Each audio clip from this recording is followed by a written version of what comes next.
Imagine, if you will, a vast, sun-baked plateau in the heart of ancient Africa, where towering obelisks pierce the sky like fingers accusing the heavens, and forgotten kings whisper secrets from stone tombs that predate the pyramids of Egypt.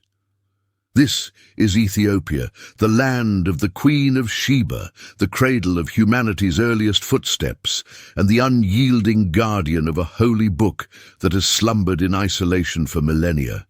A Bible not like any you've known, 81 to 88 volumes strong, penned in the cryptic script of Ge'ez, a language as old as the winds that carve the Simeon Mountains. Within its pages lies a revelation so profound, so terrifying, that it unveiled the shadow of the Antichrist long before the scribes of Rome or the councils of Europe dared to glimpse him. This is the story of the Ethiopian Bible, a sacred arsenal that exposed the ultimate deceiver, the man of sin, the beast who would mimic the divine before the West even knew his name. Welcome to a journey through time, faith, fire, and forgotten prophecy, a tale where ancient ink bleeds into the chaos of our own end times, urging us to awaken before the trumpet sounds. Our story begins not in the shadowed halls of Jerusalem or the marble forums of Rome, but in the sun-scorched highlands of Aksum, a kingdom that rose like a phoenix from the red earth around 100 AD.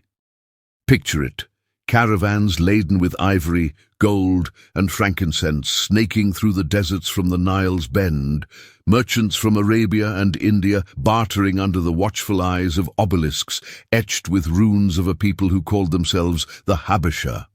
Ethiopia, or Abyssinia as the Greeks named it, was no backwater outpost. It was a nexus of trade, a forge of empires, where the spice routes kissed the African Horn and ideas flowed as freely as the Blue Nile's waters. Economically, Aksum minted its own gold coins, stamped with laureled kings and crosses before crosses were even Christian, rivals to the denarii of Rome. Politically, it flexed muscles that humbled the Persian satraps and eyed the Roman legions with wary respect. Technologically, its engineers terraced mountainsides into verdant fields, harnessed monsoon rains with aqueducts that rivaled those of the Caesars, and carved monolithic stelae taller than 20 men stacked end to end, symbols of a power that echoed from the Red Sea to the Indian Ocean. But beneath this worldly might stirred a spiritual hunger, one that would bind Ethiopia to the divine in ways the world could scarcely imagine. Enter the year 330 AD, a pivot point in history's grand wheel. The Roman Emperor Constantine, fresh from his victory at Milvian Bridge under the sign of the Chi Rho, had issued the Edict of Milan 2 years prior, legalizing Christianity across his vast domain. The faith, once a whispered heresy in catacombs, now bloomed in basilicas from Britain to Byzantium. Yet, across the Red Sea, in the court of King Ezana of Aksum, a different drama unfolded, one that would etch Ethiopia into the annals of Christendom as its second cradle. Ezana, a warrior king in his prime, ruled a realm where pagan gods of the sun and moon still held sway, their temples dotted with altars slick from sacrifices. His realm teetered on the edge of polytheism, influenced by the Himyarite Jews of Yemen and the animist spirits of the highlands. It was then that two brothers, Frumentius and Aeodicius, shipwrecked Syrian Christians from Tyre, washed ashore on Ethiopia's coast like messengers from Providence itself. Captured and brought to the royal court as tutors to the young prince, they sowed seeds of the gospel in fertile soil. Frumentius, the elder, with his keen mind and gentle fervor, became the de facto advisor to the throne. When Ezana ascended in 325 AD, Frumentius orchestrated his baptism, transforming the king from a devotee of Astarte and Mahrem to a servant of the Nazarene. Ezana's coins, once bearing crescents and discuses, now proclaimed, "In the name of the Father, the Son, and the Holy Ghost." In 332 AD, he erected the first Christian stelae, their inscriptions a defiant fusion of Greek, Sabaean and Ge'ez, declaring victory not just over foes but over darkness itself. Frumentius, ordained bishop by Athanasius of Alexandria in 328 AD, the same Athanasius who compiled the Easter letter listing the New Testament canon, returned as Ethiopia's first metropolitan, Abuna Salama. Thus, Ethiopia became the second nation, after Armenia in 301 AD, to officially embrace Christianity as state religion. Predating the Western baptisms by centuries, this conversion was no mere political ploy.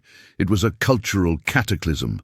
Temples crumbled, their stones repurposed for churches hewn from living rock, like the monolithic marvels of Lalibela that would rise centuries later under King Lalibela in the 12th century.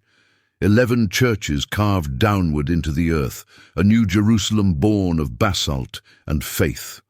Economically, the shift severed ties with pagan trade partners, redirecting commerce toward Byzantine ports and fostering monastic economies where hermits in the cliffs of Debre Damo wove baskets and illuminated manuscripts, their labor a prayer in fiber and vellum. Politically, it forged an alliance with Alexandria, making the Coptic Patriarch the spiritual overlord of Ethiopian seas, a bond that endures to this day in the Ethiopian Orthodox Tewahedo Church. Technologically, it spurred the translation of scriptures into Ge'ez, Ethiopia's ancient Semitic tongue, by the 5th century, using vellum from tanned goatskins stretched taut as drumheads, inks ground from lapis and ochre, and quills sharpened from reeds of the Takaze River. Yet as Ethiopia's Christianity took root, so too did its divergence from the Western vine. While Rome and Constantinople debated the filioque clause and iconoclasm in gilded synods, Ethiopian monks retreated to the mountains, guarding scrolls that whispered of apocalypses yet to come. These were not the sanitized texts of Nicaea's councils. They were a broader canon, swollen with books deemed apocryphal or pseudepigraphal by later Western fathers. The Ethiopian Old Testament swelled to 46 volumes, including the full sweep of deuterocanonicals like Tobit, Judith, and Maccabees, 3 of them, not 1, plus uniques like the Book of Jubilees, a retelling of Genesis through Moses' visions, chronicling history in 50-year cycles from creation to Sinai. The New Testament added 35 books, incorporating the Shepherd of Hermas, the Clementine epistles, and the Didaskalia, treatises on church order that echoed the apostolic era's raw vitality. But the crown jewel, the text that pierces the veil of end times like a spear of judgment, is the Book of Enoch, 1st Enoch to be precise, a sprawling apocalypse attributed to the great-grandfather of Noah, who walked with God and was not, for God took him, in Genesis 5:24. Composed in Aramaic fragments between the 3rd century BC and 1st century AD, likely by Essene scribes in the Judean wilderness, it survived intact only in Ge'ez, translated by Ethiopian scholars around the 4th to 6th centuries. Why Ethiopia? Isolation, yes. The Zagwe dynasty's mountain fortresses and the Solomonic emperor's Solomonic claims, tracing lineage to the Queen of Sheba and Solomon, shielded it from Crusader zeal and Ottoman sieges. But more, cultural affinity. Enoch's tales of fallen angels, cosmic secrets, and divine wrath resonated with Ethiopia's own lore of sky gods and subterranean realms, blending seamlessly into a theology where angels guard the Ark of the Covenant, said to rest in Axum's chapel of the tablet to this day.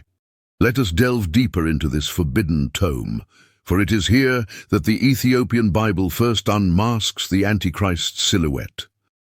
The Book of Enoch unfolds in 5 sections, a Pentateuch of the heavens, the Book of Watchers, Parables, Astronomical Book, Book of Dreams, and Epistle of Enoch. Begin with the Watchers, chapters 1 through 36, a narrative that shatters the pastoral idol of Genesis 6.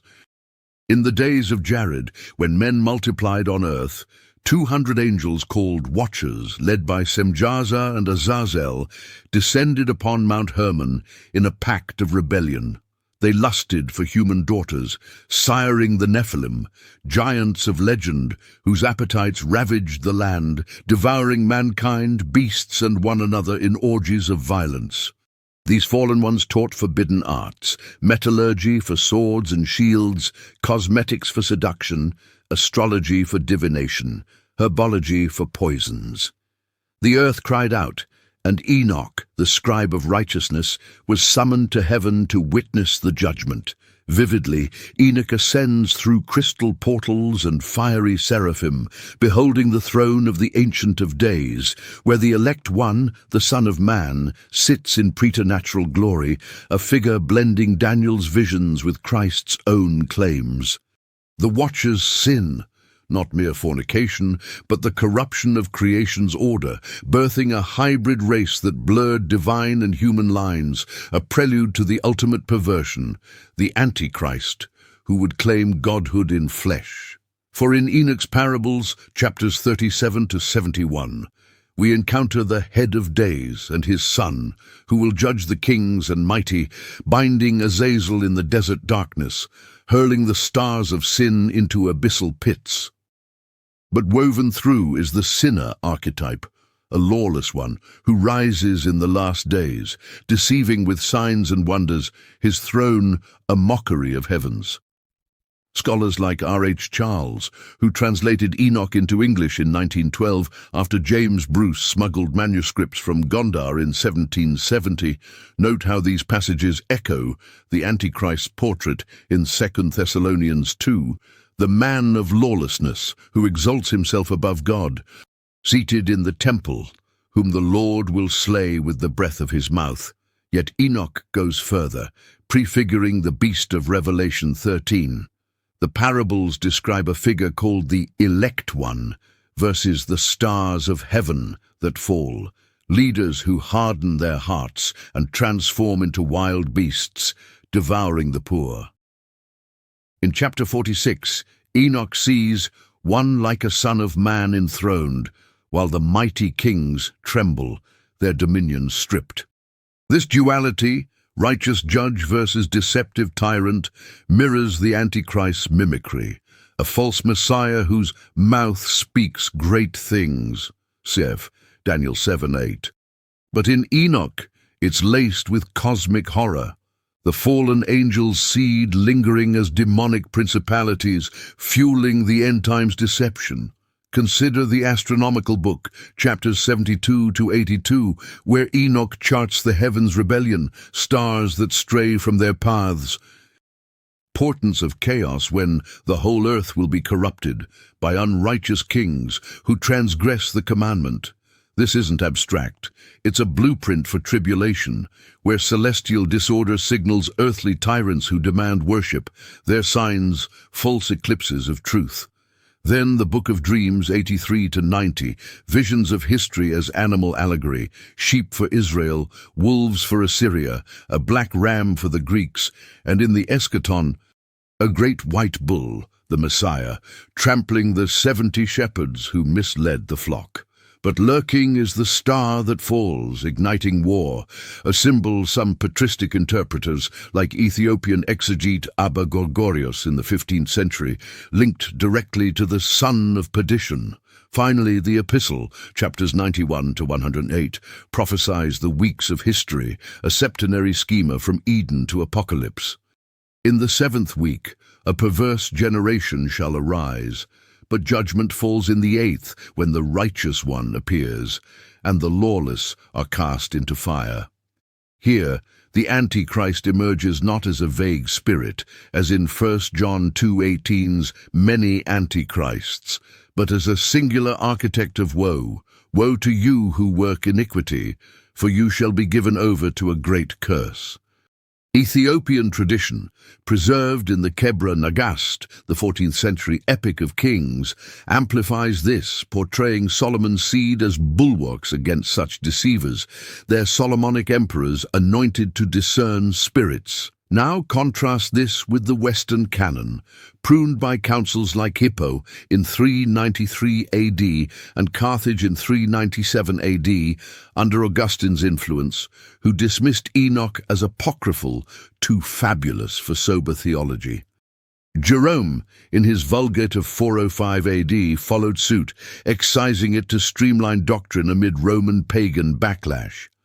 The Protestant Reformation doubled down. Luther in 1522 and Calvin in the 16th century relegated it to shadows, fearing its angelology smacked of superstition. Revelation's beast, Daniel's little horn, these Western touchstones paint the Antichrist as a political upstart, a Nero redux or papal pretender in medieval millenarian fever. But Enoch adds layers: genetic corruption, angelic insurrection, a cosmic conspiracy where the Antichrist isn't born of man alone, but empowered by primordial fallen seed, the Nephilim's echo in vessels of clay. This divergence wasn't accidental. Ethiopia's canon, formalized by the 5th century monk Garima, whose illuminated Gospels from 494 AD, carbon dated to the 4th to 6th centuries, survive as the world's oldest intact Christian manuscripts, reflects a theology untrammeled by imperial edits.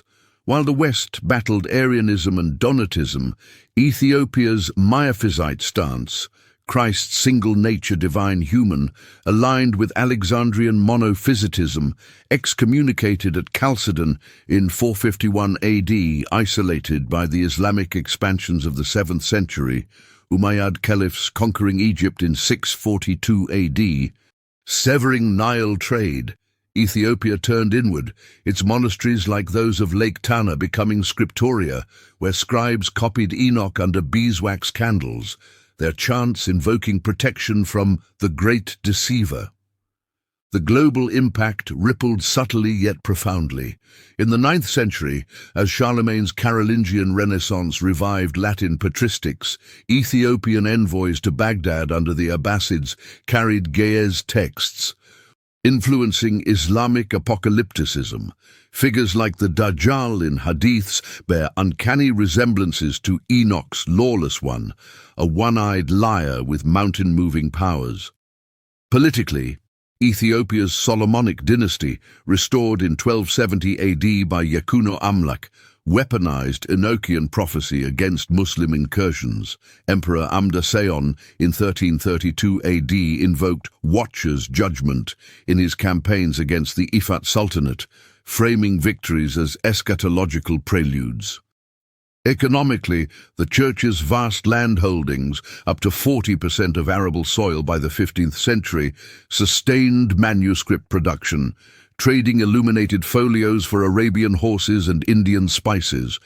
Yet, the true legacy unfurled in resistance. When Ahmad Gragan's Adal Sultanate hordes razed churches in the 16th century, burning vellum pyres in Harar, monks fled to Gojam's cliffs, burying Enoch scrolls in caves sealed with monastic oaths. This preservation amid turmoil, economic collapse from Portuguese-Indian Ocean rivalries, technological stagnation as gunpowder empires rose, ensured the text's survival when Europe lost it. The regional impact? A theology of vigilance. Ethiopian fasting cycles, 250 days a year, echo Enoch's calls to purity against deception. Timkat immersions reenact Noah's flood, purging Nephilim taint. Culturally, it birthed art. Rock-hewn crosses at Yahar depicting bound angels. Murals in Gondar's 17th century palaces showing the Son of Man enthroned over starry rebels. Fast forward to the 18th century, an era of Enlightenment hubris where Voltaire mocked scripture and Hume dissected miracles. Enter James Bruce, the Scottish explorer, a towering figure at 6'6", whose 1768 expedition up the Nile sought the Blue Nile's source but unearthed treasures of the soul. Commissioned by George III, Bruce traversed Gondar incognito, befriending Ras Mikael Sehul, regent amid the Zemene Mesafint, era of princes, a civil war that fractured Ethiopia from 1769 to 1855. In 1770, amid feasts of Tej honey wine and intrigue of eunuch courtiers, Bruce acquired 3 Gayes Enoch manuscripts smuggled out on muleback past bandit-infested passes.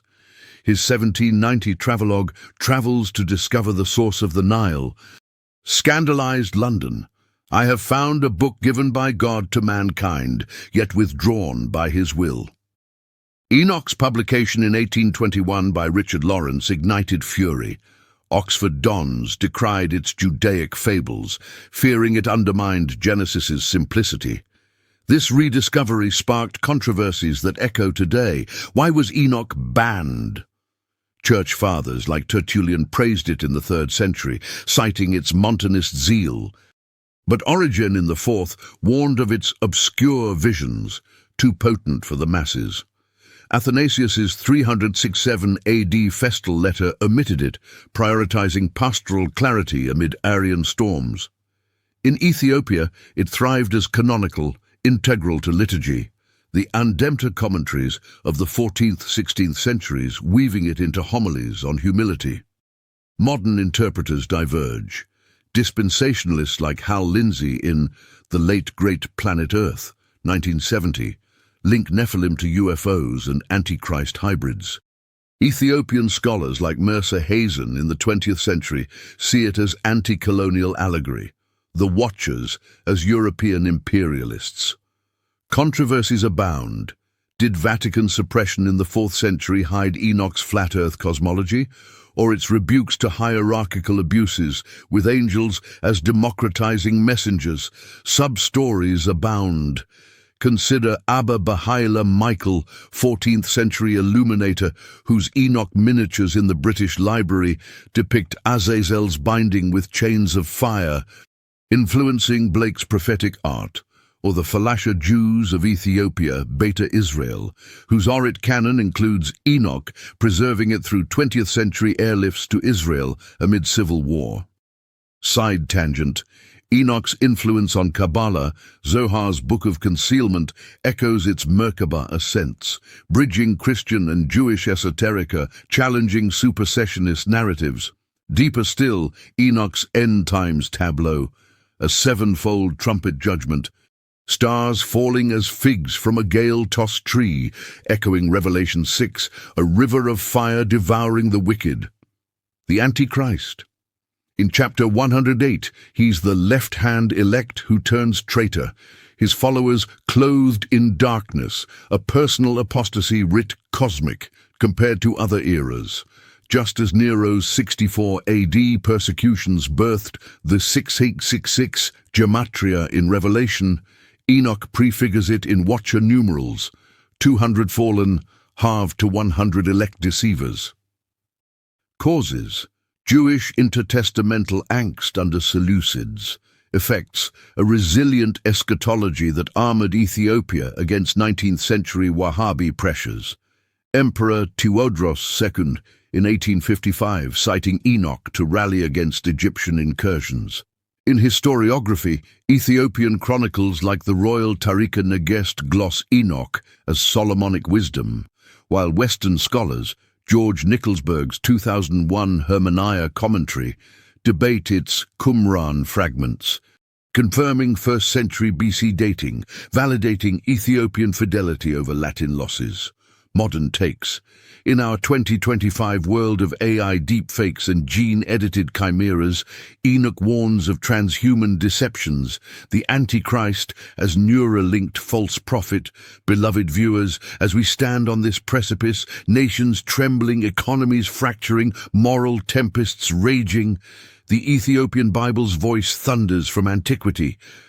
It exposed the Antichrist not as distant myth, but imminent shadow, a lawless one born of corrupted order, empowered by ancient rebellion, destined for chains in Dudael's pit. Lessons: discernment over distraction, preservation over pruning, awakening over slumber. For in Enoch's words, the elect one will arise, and with him judgment's dawn. Will you heed the ancient call? Watch, pray, prepare. The scroll is unrolled, the sign has begun. The Lord draws near.